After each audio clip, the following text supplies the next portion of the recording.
の動画はタミヤレギュ遵守でルール無用のアウトサイダーに立ち向かう物語なのであります。こんにちは、ミニ四駆をやっていたら新年になっていた。よすけです。前回の動画から間が空いてしまいましたが、ずっとミニ四駆をやっていました。クリスマスもミニ四駆で苦しみますでした。除夜の鐘の代わりにミニ四駆の爆発音を聞きました。なぜかって？それは記録が更新できないからだよ、ワトソンくん。そして今、動画を編集している。つまり記録を更新したということだよ、ワトソンくん。ということで、この素晴らしい記録に至ったいきさつを、詳細に皆さんと分かち合いたいと思ったのですが、あまりにデータが多すぎるので、最終的な仕様をベースに要点をかいつまんで説明します。ベストラップの動画は最後に。ということで、仕様の詳細。電池は日水で普通に充電、1.4V ぐらい。モーターはアケポンのマッハダッシュです。ギア比は 3.7、タイヤは大径ロー振りの 28.6mm。タイヤ直径割るギア比は 7.7 ですね。MS シャーシを軽量化、電池は 1mm 落としです。フロントとリアはヨスケ特製のスポンジフレキ、センターシャーシ自体も 1mm 落ちています。フロントのスポンジフレキはガバガバにしているので、フロントのスラストがプラスマイナス4度で可変になっています。ここまでは前回の動画とほぼ同じ。苦労していたのは Z ローラーのセッティング。前回の動画で説明したように、LC 攻略の鍵は入り口のコーナーの抜け方。出口のコーナーは打足、無用の長物、ジオングの足なのであります。つまり車体右側のローラーセッティングがより重要。5つ目のポイントは前後異形ゴムリンローラー。フロント上段から、プラリン 19mm。下段はゴムリン 19mm。リア上段はプラリン 19mm。下段はゴムリン 17mm となっています。このようなセッティングにした理由は2つあって、1、の時間対策。2、フロント抜け対策、です。前回の動画で説明したように、LC にはの時間、があります。入り口のコーナーから右フロントローラーが離れて、出口のコーナーに左フロントローラーが接触するまで、この間フロントに下向きの力がかからない、かつ出口のコーナーの壁は低くなっているので、フロントの上段ローラーが壁を越境。転倒して CO まっしぐらとなります。タミヤレグを無視してローラー幅を広くすれば、この間の時間を短くすることができますが、タミヤレグ遵守の場合どうすればよいのか？間の時間の姿勢を調整します。この仕様は上下段ともにローラーが 19mm なので、間の時間のロールは水平から若干の上向き。ロールが上向きなので間の時間、右の壁から左の壁に移動する間に、壁の上端に対する余裕が小さくなってしまいます。そこで間の時間のロールを下向きにするために、前後ともに下段ローラーを 17mm に変更します。入り口のコーナーで右フロントローラーが離れる瞬間の、ロールが下向きになりました。つまりアウトリフトした状態です。ここから間の時間。出口側の壁に接触、間の時間を下向きに飛んできたので、壁の上端に対して余裕ができました。が、このセッティングにも問題があって、次の周回では CO してしまいました。何が問題だったかというと、右フロントローラーが離れる瞬間の姿勢、ロールは下向きになっているので狙い通りですが、極端なフロント上がりになっています。なんでこうなってしまったのか、時間を巻き戻してみましょう。お分かりいただけたでしょうか？もう一度順再生でゆっくり。CO した周回は入り口のコーナーで、フロント右のスラストが効いていません。右フロント上段のプラリングが 19mm に対して、下段のゴムリングを 17mm にしたので、スラストの効きが悪くなる。いや、すっぽ抜ける時があるようです。なのでフロントの抜け対策のために、右フロント下段のゴムリンローラーを 19mm に戻します。口のコーナーで右フロントローラーが離れる瞬間の、ロールがほぼ平行になっています。リア下段の 17mm に対してフロント下段は 19mm。なので、シャーシにねじる力が働いて、入り口のコーナーでフロント下段のゴムリングが強く接触。スラストがしっかり効いて前下がりになっています。間の時間はほぼ水平に飛んでいるので、壁の上端に対する余裕をロスしていません。出口のコーナーで一強による CO がしにくくなりました。ということで、右側のローラー系はこうなりました。次に右側のフロントについて詳細を見てみましょう。Z ローラーシステムの肝とも言える右のフロント。上段はプラリン 19mm のスラストレード。下段はゴムリン 19mm のスラスト20度になっています。フロントの取り付けをガバガバにしているので、左右どちらかのタイヤが設置しているコーナーや、ウェーブではスラストが小さく、つまり16度ぐらいに。ジャンプして両方のタイヤが離れる LC では、スラストが大きく、つまり24度ぐらいになります。詳細は以前の動画を見てね。で、前回の動画で説明したように、LC 入り口のコーナーでスラストが効き始める、タイミングが重要です。前回の動画では上段と下段のローラー間隔によって、タイミングを調整できると説明しましたが、あれは嘘だ。いえ半分ぐらいは本当です。今回、上段ローラーの位置を固定して、下段ローラーのスラスト角度を変化させたところ、理解に苦しみますなグラフとなっていますが、青い円が大きいほどタイムが良いと考えてください。で、何が言いたいのかというと、スラストによって最適な下段の高さが変わるようです。スラストが小さい時は下段の位置は高い方が、スラストが大きい時は下段の位置は低い方が良さそうだということです。これは前回の結果、上段と下段には最適な間隔がある、と矛盾してしまいます。で、よく考えたら、下段の横方向の位置が重要だったようです。タイムが良かったセッティングは、どれも下段ローラーが2ミリぐらい前進しています。つまり上段と下段の横方向の間隔が小さくなっている。先ほどのデータを上段と下段の横方向の間隔で整理すると、約3ミリでタイムがボトムになっています。念のためスローモーションでも確認。間隔3ミリは、左右のフロントタイヤが離陸直後に、スラストが効き始めていい感じです。間隔4無はスラストが効き始めるタイミングが遅いので、ジャンプの高さが高くなっていますね。逆に間隔が2ミリで狭くなると、ちょっとわかりにくいのでもう一度。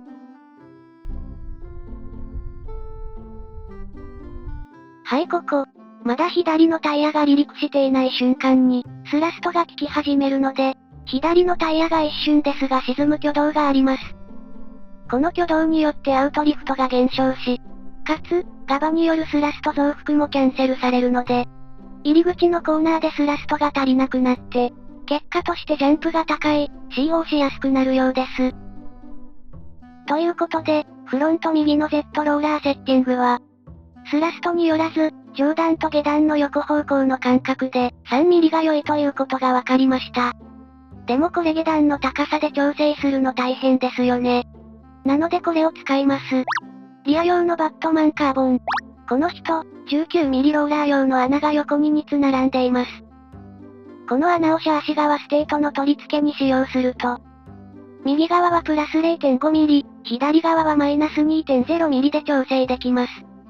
ローラーの穴位置とシャーシ側ステーの穴位置で、上下段の間隔が3ミリとなるように調整しています。ということで最後に下段のスラスト角度について。必要なスラストは LC 通過の速度によって変わります。現在のセッティングは20度ですが、JCJC2.9 秒の速度域だと、かなり余裕のあるセッティングになっています。口述しますが、タイムが更新できなかった理由は、LC 以外にあったのです。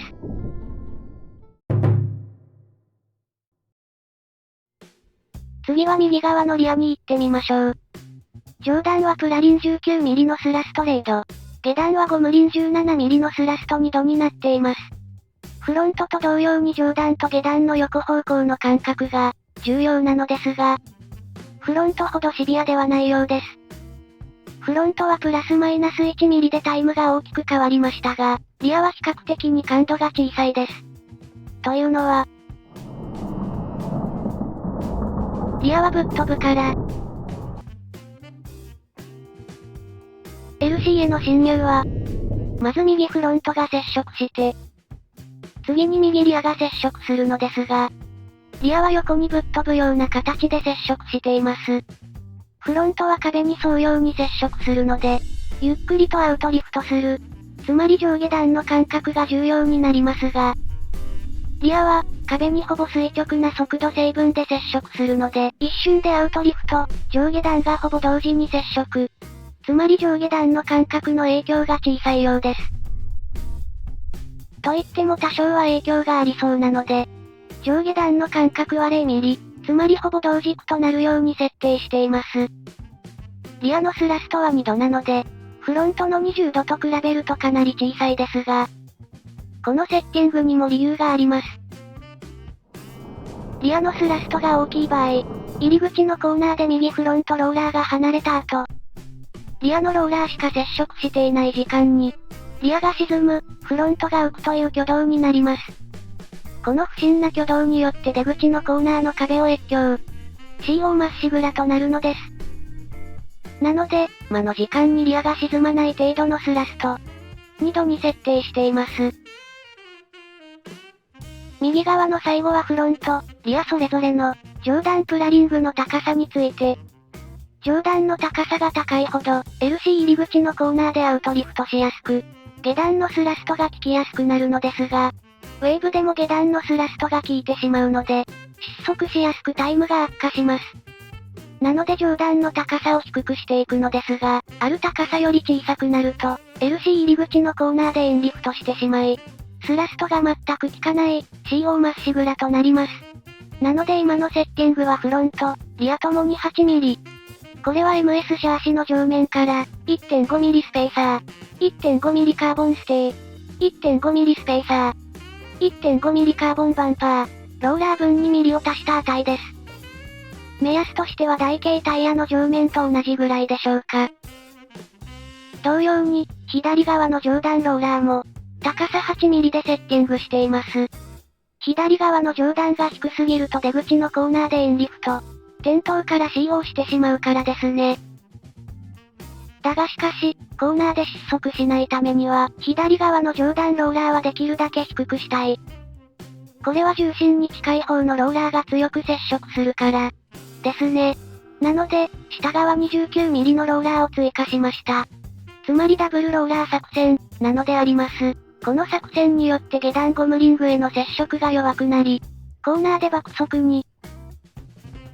スローモーションで確認してみましょう。はい、はちゃめちゃアウトリフトしてますね。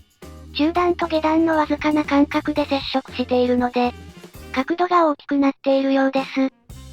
まあ、コーナーでアウトリフトが大きいことは、タイヤのグリップが減って失速しにくくなる方向なので、CO しない限り歓迎すべきことと考えていますが、中のレーンでも、内のレーンでも、しっかりアウトリフトしています。フロントの上下段の横方向の間隔は8ミリで、リアの上下段の横方向の間隔はほぼ同軸です。コーナーを考えると、下段のゴムリングは、できるだけ内側にセッティングしたいのですが、左右のローラーでバンパーを共有しているので、セッティングの範囲に制限があります。フロントは前述のバットマンの穴位置の差を駆使して、可能な限り間隔が広くなるように設定しています。リアは、最後に話します。フロント下段のゴムリングは19ミリで、スラスト20度、リア下段のゴムリングは17ミリで、スラスト2度です。現在のアバンテちゃんは左右で独立した、スラスト角度を設定できないので、右側に合わせています。このセッティングでの LC 出口のコーナーを、確認してみましょう。入り口のコーナーをぶっ飛んできたアバンテちゃんは、この辺りで左フロントの上段ローラーが接触します。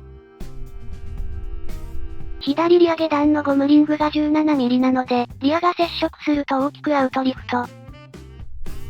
シャーシがねじれる力によってフロント下段のゴムリングが強く接触し強い下方向の力が発生。ここは入り口側のコーナーの考え方と同じですね。フロント下段のスラストが強いので、リアのスラストが2度でも引きずられるように、コース内に戻っていきます。ということで、完璧なセッティングとなった Y のアバンテちゃん。Y の LC 攻略理論に間違いはないはず。1周目は LC クリア。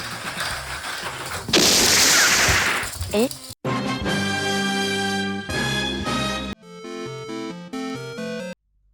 ？Y の LC 攻略理論に間違いはないはず。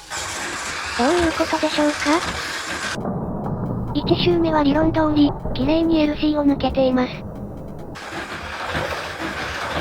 2周目は、侵入でめっちゃフロントが浮いてるんですけど、想定していなかった姿勢で LC に侵入してきたので、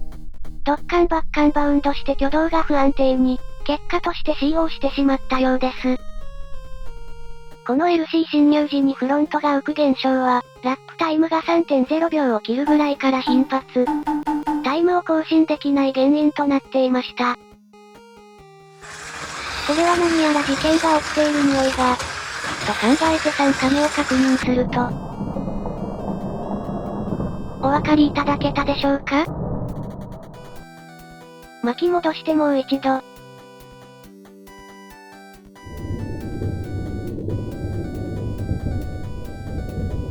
コーナーから飛び出てきたアバンテちゃんは、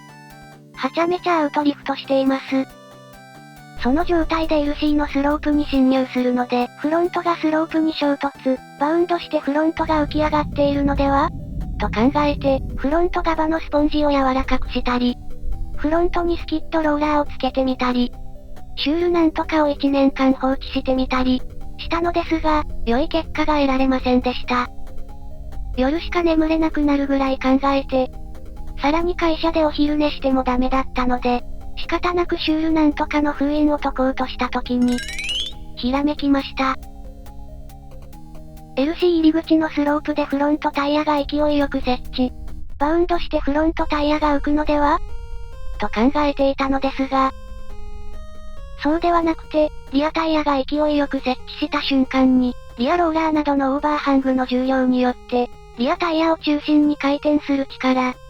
つまりモーメントが発生する可能性がひらめきました。入り口のコーナーまでフロントが浮き続けるのは、モーターの反トルクによってウィリー状態が続いてしまうのからなのかもと。ということで、スロープでリアが設置する時の、モーメントを減少する方策として、1、オーバーハング重量を軽くする。2、オーバーハング重量までの距離を短くする。の2つがあるのですが、今回は2の距離を選択しました。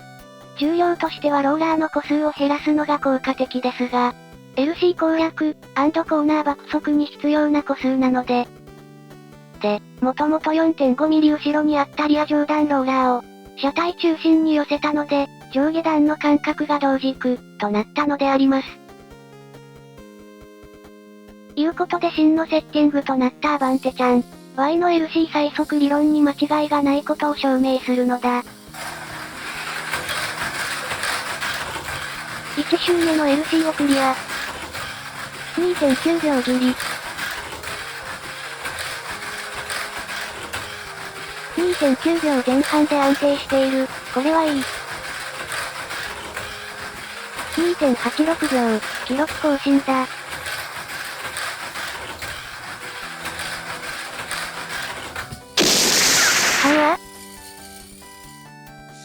タミヤレグ遵守の自分ルール、10周完走することは達成できませんでしたが、おまけでいいですよね。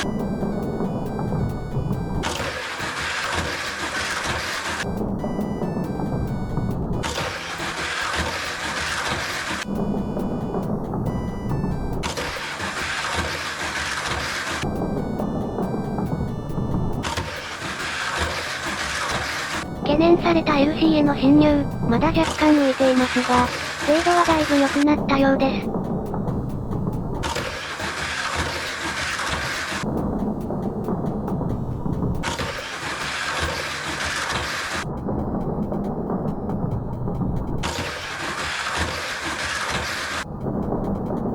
使用した周回、入り口のスラスト発生のタイミングが、ちょっとだけ早かったようですね。